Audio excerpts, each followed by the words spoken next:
Right, time now on The Art of Dying Well for Death Chatter.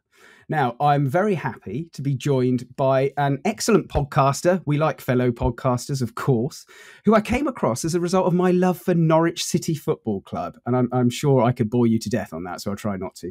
And that's Chris Reeve. Chris, how are you? I'm well, thank you, James. I'm well. I've just got back from a holiday from Paris, the first time I've been away in a seemingly a long time because of the pandemic. So I'm feeling refreshed and ready to go again.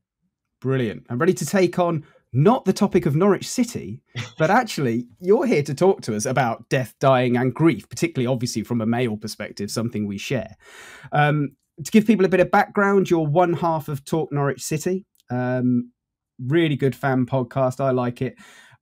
Incredibly, your co-presenter Jack Reeve is not a relative. I had to sort of Google around that in the early days of tuning into you. Do you get that all the time? Yeah, we change our answer each time as well, Oh, right. Depending on whether we're feeling mischievous or not. Sometimes we say we're brothers, sometimes we're not, but we've both got the same second name. And the whole reason why we came together and Talk Norwich City was formed was actually our shared grief, because Jack, the co-host and founder of Talk Norwich City, his dad passed away, and of course I came along and my mum had passed away. So we actually, I guess, got busy with Talk Norwich City and became super close because of grief. So that's why it's always been a subject that I'm very happy to talk about, because I know that it helps so many people. And effectively, if I can use the football exposure to impact people, it's particularly blokes, around grief, then for me, that's a massive win.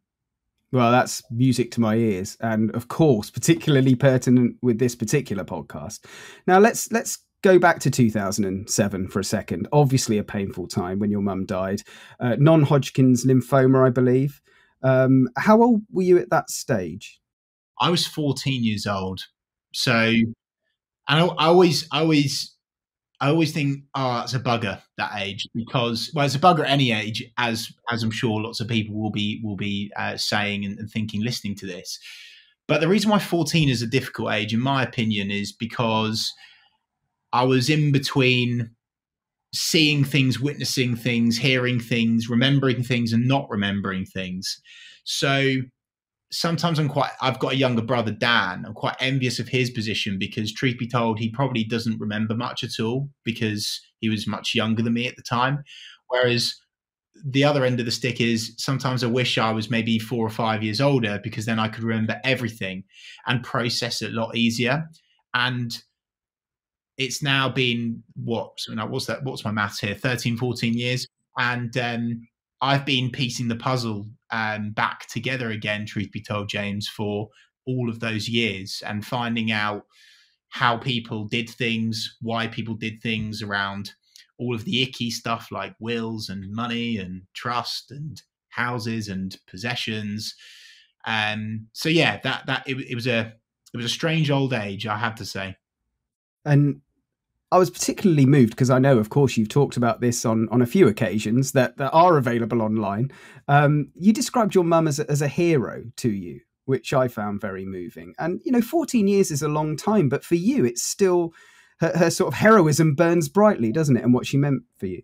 Yeah, definitely. I think it's quite, I think people that haven't been impacted by what I would call a close death or a close grievance, someone that's been really close to you in your life, sometimes they hear that and they go, wow, you would say that.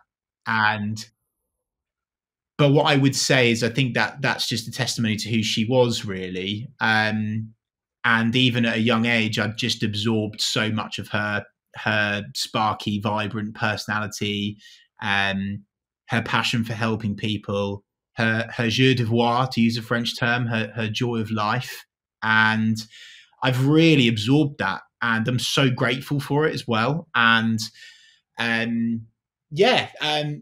special lady and my hero, because the most important thing in life, over and above anything else, for me, is philosophy and having good values. Without that baseline of good values, I personally don't believe you can you can achieve what you want to achieve in life. You'll always come unstuck if you don't have good values. You'll always be stopped at the gate of a career opportunity or a relationship. And so I'm just so blooming grateful that mum from an early age and my dad, really, really helped inject those values into me. Now, we're talking about men and grief. Obviously, you were a boy then. Yeah. Slightly different angle, and all manner of things are going on in your mind and your body at 14. Even I can remember that, casting back a little bit further than you. Do you think, might seem a strange question, but did you ever get the sense that your mum was kind of more worried about you at the time that she realised that obviously life was going to be drastically shortened? Yeah, definitely. 100%. I think I can't imagine how she felt. I can't imagine it. And again, maybe a challenging age to leave kids behind at, because they're not quite over the line, that 18 or 21-year-old line that society puts in place, obviously. But I feel most parents that will resonate to, and they'll understand that once they've got to 18, they've had jobs, or they've found a little bit of a career or a niche for them to hone their skills in. They've developed relationships, friends, etc. So I can't imagine how she felt leaving behind kids at the age where they hadn't, got to that level, if that makes sense. But yeah, no, it's one of those things where I don't think, yeah. Actually, you know what? That's something that I've never really spoken about, James, is actually how scared she must have been. I was presented with a letter, and this is a takeaway for anyone that's actually listening to this that potentially is close to death, I hate to say, or is actually just interested in the topic and wants to learn the art of dying well. Writing a letter is so powerful, and the only reason why I know that is that this letter was rightly or wrongly kept from me for quite a few years from my dad, and it was almost like a bit of a superpower because he'd waited to hold out until he felt I was ready to have it. And the letter reads really well as an older person, and as you read through the letter, it does make you think, James, oh my God, imagine having to write that letter and how scary it must have been. But also she did that. That's a job that in a logical sense, you think, I'm going to do this because it's a good thing to do. But from the emotional side of things, it's worked. And if she could hear this now, I would say thanks, Mum, because that seriously helped me. So do write a letter if you can. It sounds like a gift, actually. You're describing it as a gift, albeit I'm sure when you first read it, a very, very painful one. Your mind must have been all over the place reading it. Yeah, definitely. Particularly because I'd forgotten things, actually, James. I'd forgotten our little in-jokes, and I'd forgotten the fact that she used to give me back tickles, for example, when she wanted me to relax to go to sleep at night, or she would read to me in bed, and there was always this one story which I used to cry with laughter over. She always used to moan at me to brush my teeth because she worked for Henry Schein, a very successful American dentistry sales business. And she used to moan at me for brushing my teeth all the time. And she just put at the end, P.S., don't forget to brush your teeth.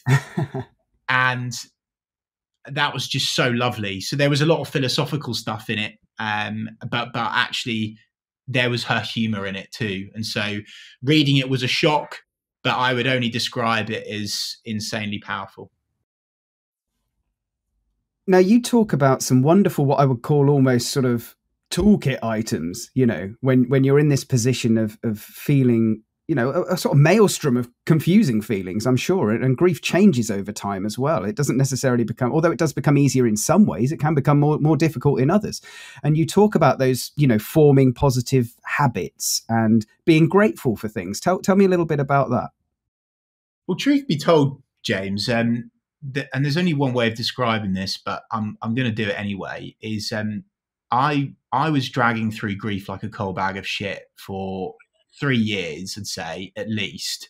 And I didn't know where to go, and I didn't know who to turn to. And truth be told, no one really knew what to do with me because I was that age. And then my dad said to me, son, you need to just go along to this. I've signed you up for this thing called Mindspan. When, oh, Dad, I don't, come on, I don't want to do that, blah, blah, blah. You went, no, go on, go and do it. And sold it into me a little bit. And I went along with quite a closed mind. And anyway, so Mindspan is a psychology, what I would call a psychology training company. Originally formed in Norwich and now works nationally and internationally as well. A guy called Gavin Drake, former footballer Paul McVeigh is a franchisee as well. And as a young guy, I was in this room full of older people, and I think they were probably quite shocked at the fact that I was in there. And it really impacted me in a number of ways, actually. And so my biggest tip of all is to spend time delving into the world of self-psychology and understanding your thoughts, because of course you can control your thoughts, you can control your emotions, and therefore you can control the outcomes that you get, right? So it's that triangle of thinking. That's one thing. I really understood from that the value of time. I couldn't really understand why Mum had left the planet that early.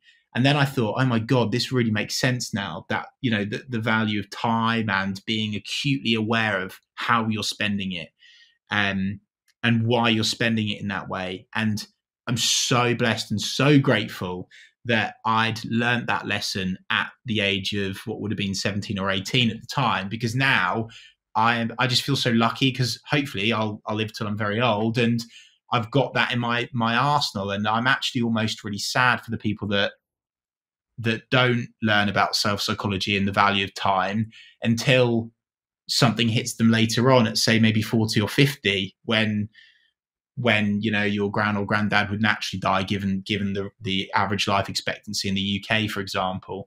So I feel very grateful for that. I also learned about gratitude, and as you can tell, because I'm constantly saying gratitude and how grateful I am for everything, but that's true. And Gavin gave me this whopper of a tip, was just to write down all of the things I'm grateful for. And at first you hear that, you think, that's fluffy nonsense, I don't need to do that. But I did it. And you write down all the little things, James. You write down, I've got a computer, or I've got a roof over my head, or I've got a perfectly serviceable car where I can drive from A to B. I'm wearing a nice T-shirt, or I'm just wearing a T-shirt, full stop. All of the memories you've had with that person that is now gone, they're all the things that you can be grateful for. And I don't add to that all the time. And actually, James, to tell the truth, I haven't added to that list for probably about 5 years now, because I've not needed it in a while, which I'm so happy about. But when I've felt really down in really dark places, I've actually got my phone out and I've gone to that note on my notes section, and I've just read all of the things that I'm grateful for. And instantly afterwards, it's like a magic trick, honestly. Afterwards, I'm like, God, I've really got it good in life, really. And I think until sometimes you have to see it down in black and white, just how good you've got it for you to truly appreciate it. I think if you keep things in your brain, sometimes it's hard to open certain doors. Sometimes you can't see all of the chess pieces in life that you've got to control. I think it's a very good way of putting it. Now, let's get at the nub of men here, and men dealing with death, men dealing with grief. Because if we were to follow the stereotypes, obviously probably the biggest stereotype is that men don't deal with feelings that well and emotions that well. And men don't do talking. That would be another one if we were looking at those. Number one, do you think those things are true? And number two, how do we counter that as men? So I think for any men out there that are comfortable with talking, full stop, please don't feel guilty for doing that. And I'm actually saying that to myself as well, because I sometimes feel guilty that I'm maybe sharing my X Factor sob story, I call it, a little bit too much. I call that in my head. I'm like, oh, they've heard this before, or, oh, here I go again, I'm talking about grief. But then I think, no, you know what? This is a really blooming important lesson. And actually, some of my most switched on, closest friends in life have said to me, in fact, it was my friend Matt the other day, he said to me, God, Chris, I'm so pleased that you've shared your story, because it now has meant that I have a close relationship with my mum. And I was just like, that's the exact reminder that I needed to do that. So that's one thing regarding being a bloke, and if you're comfortable to share. I would say that it's getting better in terms of blokes talking, but I think there's a hell of a lot of work to do, James. And I think it's been slightly accelerated by the conversations around mental health, which is obviously extremely important and is linked to grief, obviously. But I think the topic of grief itself in silo isn't spoken about, because people are still very scared about talking about it, because they don't want to come across as sounding down or depressed. They don't want people to feel worried about them. And why is that person talking about this? Why is that person thinking about death? Whereas I flipped it. If someone says to me, Chris, do you know what? Before I die, I want to go to the top of the Eiffel Tower. And I think, you know what? I'm going to help you get to the top of the Eiffel Tower. And until you have those conversations, they're all just buried away. And I think it's insanely powerful to talk about death, but you have to get, the people that are comfortable about talking about it, James, they have to lay the railway track down for people to get on it. And at the moment, I still think that not enough people are laying that railway track down to talk about grief specifically, which is the whole reason why I've spoken about it on my podcast, with Simon Thomas, which some people will know, former Sky Sports News presenter who sadly lost his wife. And, I think it's, anyone with a large audience or even a small audience, just talk about it. Just talk about it, because it helps you, because it lightens your load, but it definitely helps people as well. Well, it's wonderful for you to give that example of somebody that actually said to you, a friend that actually said to you, well, actually, I appreciate my mum more. Yeah. I've got this opportunity to appreciate her more and not take her for granted. That's brilliant. And, I keep harping back to the things you've said, but one of the really good phrases, goodness, you should patent this one. I don't know where you got this one from. It's great. Grief is the petrol in my fire every single day. Do you know what? That's strong. I'm not sure if I have. I don't think I've robbed that. I think I've come up with that. I've not heard it put that way before, but that's incredibly passionate about this subject. I can't water that down, James. It's the way I feel about it, genuinely, because I feel like, and I spoke about this before, to put a football analogy on it, I feel like I'm always 1-0 down. Always 1-0 down. But fighting back into it. Yeah. The best teams, the most famous teams, the most famous games are the ones when teams come from behind. And I kind of use that analogy in my head sometimes. Right, I'm 1-0 down here, but that's actually really fired me up. And yeah, I would 100% say it time after time and time again, that grief is the fuel to my fire, without a shadow of a doubt. It makes me, every day I think about, like, what I would do if it was my last day, or what would I want this person to think about me if I left the planet tomorrow? I think about it often, and I think it's really helped me spend my time doing things that make me happy, rather than wasting this precious time that we have on Earth. But I just wish I could instill that oomph into people that haven't experienced grief. Because until you do, or you are touched by it, I think naturally you kind of just ignore it. And I think if people could see grief as the fuel to their fire mentally, they could actually really utilize it as a mindset hack to achieve so much more. Do you know what, James? Sometimes I just think, sod it. I'm just going to have a go here because I'm going to die. I really do think that. I think, well, you know what? Nothing will ever be as bad as mum dying. So that's why I go on camera to thousands of people every week, and people are like, oh, how'd you do that, Chris? Are you not nervous? No. Are you scared? No. Being scared is, going upstairs to say goodbye to your mum and seeing her lifeless in her bed. That's being scared. And so I think I think that's why I say it's fuel to my fire. It's really hard to articulate that, James. It really is. But I think it's probably the most powerful thing about grief. And I wish I was told that earlier, because I think I've only started saying that and thinking that it's fuel to my fire for maybe the last 5 years. It's taken me a good 5 or 6 years to get into that headspace. Are you afraid of death?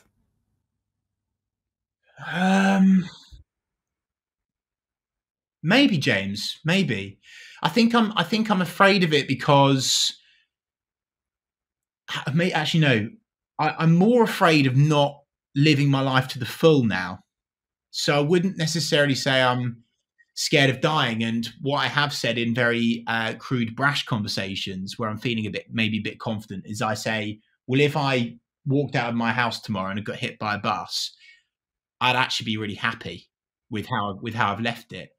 And I think, James, that is, and I only say that now and then when I'm in a really happy place and I'm achieving everything I want to achieve. But when I'm not, it does worry me. But that's what injects me with that energy, that joie de vivre that I've mentioned, that joy of life. So I wouldn't say I'm maybe a little bit scared of dying, but I'm more scared about the fact that I've not done all of the things that I want to do. But I think that means that I will end up living a more happy, more fulfilled life than people that don't think and talk about death. Do you know what? I've not even given you chapter and verse on the art of dying well, but that's pretty much exactly what we say. You have to live well to die well in many ways. And the here and now is important. It's important for your death and how you die and what you leave behind and the things you bring to those around you, which is why I'm so delighted you've come on now. Now, listen, I do want to finish by talking about memory, actually, and remembrance, because November, obviously, is a traditional month for memory and remembrance and just taking stock of things and thinking about the people that were very important to us. How important do you think it is to just hold up those memories, particularly, of course, of your mum? Very important, James. And even just you saying that has actually triggered me a little bit, to be honest with you, because I recently memories are the most important thing, and I'm so blessed and lucky to say that I now have a wife. Congratulations! Quite recent, isn't it? Yeah, very recent, and she's really bought into memories, traveling, going for it, and just saying yes more than you say no, and just in line, and linking this back to my mum. And I was reminded of this recently. One of my mum's old friends, because as I said, I've been trying to piece the jigsaw piece together for a while. Who were mum's friends and who got what and where are the photographs and et cetera, et cetera. And I just resigned to the fact, and there is a point to this, so hang with me.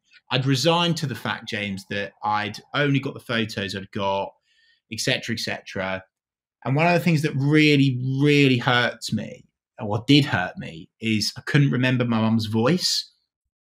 And again, that's a when your mum dies when you're young thing. I think you could probably remember it if you were a little bit older.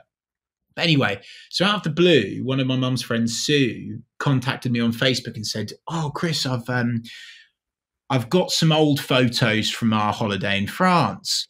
And I went, "Oh, that's nice, Sue. Thank you very much. I look forward to I'll get those off you." And she was like, "I'll give it to you on a memory stick. I'll come and meet you." "Oh, and Chris, I have found a video." And I went, "Pardon?" And she went, "I found a video." And she went, "Oh, yeah, but don't get excited because there's no sound on it, and it's mainly of me." And I thought, well, I don't really care because I'd just love to see Mum moving again because I've not seen that. I can't remember that either. So I grabbed the memory stick, got home, plugged it into my computer in a hurry, and I said to Becky, "I've got some photos. I've got a video, but it's apparently a bit naff." So I plugged it in and I pressed play on my computer, and there was noise. And I'd not heard my mum's voice in 13, 14 years, 12 years, whatever it is.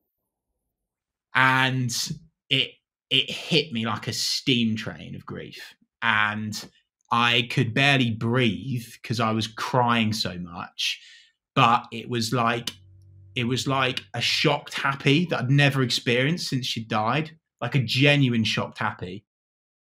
And this is all linked to memories, James, because the video is us in France, and we're playing I'm pretending to be a French waiter, and my mum loved a glass of wine. So she's speaking to me in French and I'm serving her wine like a waiter. And she laughs and we chat, and you can see the love in her eyes for me and the love in my eyes for her. And honestly, James, the key part of that is her laugh. Like, I'll find the video I'll find it now. And her laugh was just the most powerful thing. And so my whole closure and action point on this is focus on memories, but also document all the time. Take pictures with your parents, take pictures with your friends, take videos, stupid videos, silly videos. If you're drunk, if you're not, whatever, you know. I very recently had a great idea, which was to interview my grandma and ask her questions, right? So then we could look back at that. And people see that as a bit weird, but I just know through my experience with mum. So I'm going to do something that I've never done before, and I'm going to release this video into the wild because I think it's the right thing to do. So I've got to tell you, I'm very moved even listening to you talking about that. Those extremes of it. You must have been sort of simultaneously euphoric and heartbroken. I guess it's those extremes. Absolutely. That's a very, very accurate way of describing it. I haven't experienced that ever. That feeling of just pure shock and heartbreak and happiness all at the same time. And I am struggling to find this right now, so we might have to come back to that. But I will find it. Well, you painted an incredible word picture, I have to say. You'll get me getting the tissues out steady. I didn't prepare for that. No, I do apologise. Oh, here you go. I found it. Here he comes. There's some near the house. Whatever. Excuse me, madame. Would you like to try some wine? Monsieur.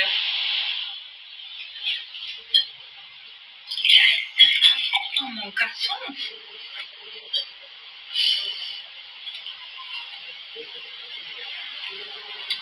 C'est magnifique.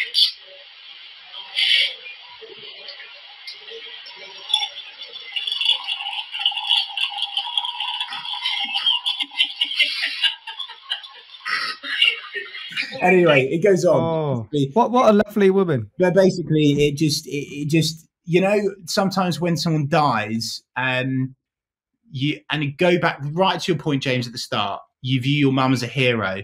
And I kind of started to doubt that. And I thought, I just thought that because, you know, that's what you say when someone dies. They were the best person ever. And when I watched it, I went, I was right. I shouldn't have doubted myself. She was a hero. She was hilarious. She was funny.